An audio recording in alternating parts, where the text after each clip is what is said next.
And we are live at the Vancouver International Auto Show tonight. As you just heard Andrea say, electric vehicles a big focus at this one. But of course, it's an auto show, so there is a little something for everybody. What Richard is showing you right now are some sports cars. Now, this green Porsche 911 GT3, it's a very popular one. A lot of people have been coming around looking at that one. Apparently, it's 450 grand, so about the price of a condo in some parts of the Lower Mainland. You've got a yellow Ferrari there. This matte colored silver Lexus. It's a color I've never seen before, but because it's a Lexus, that means Toyota makes it, and it's probably pretty reliable. You probably get 400,000 kilometers out of that one when it's all said and done. Now, Richard, if you can bring the camera over here, even if cars aren't really your thing, you don't really care about driving all that much, I think anyone can appreciate the aesthetics of this Studebaker. Now, look at this color. They just don't make cars in this color anymore. Seafoam green. It's two-tone. It's got that white top. Look at the roll on that roof. It's like a bubble. It's completely soft and shiny. Now, Richard, check this out. Andrea had us covered for electric vehicles. Let's go to the opposite end of the spectrum. Look at this thing. This thing just, this thing guzzles gas. The motor can't even stay under the hood. They had to cut holes in it.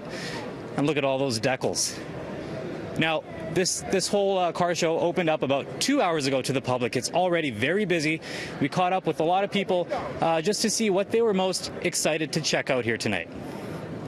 I'd say my personal favorite was the new Ferraris, but he's got a bit more of an opinion about. Yeah, I like the Raptor and the GT350.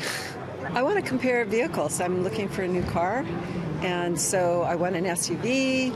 I'm not exactly which one I want, and so I've got my kids with me, and we're having fun.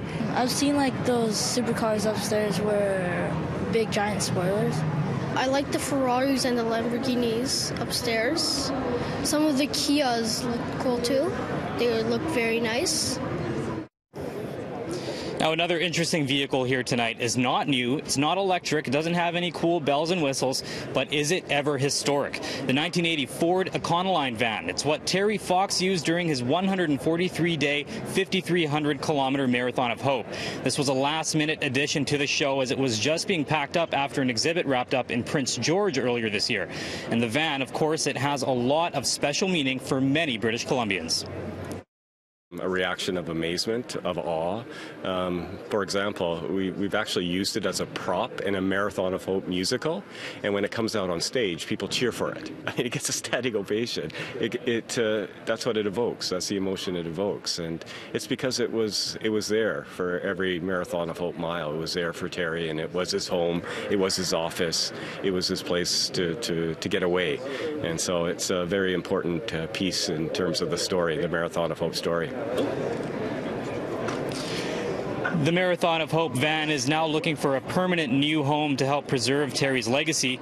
If you want to come down and see the Marathon of Hope van in person or any of the other vehicles, whether it's electric, a supercar, a cool classic car, this Vancouver International Auto Show is open until March 24th, and tickets range from $10 to $20. Now, keep it locked on City News. We'll have a full wrap of the event tonight on City News at 11. Live in Vancouver, Travis Prasad, City News.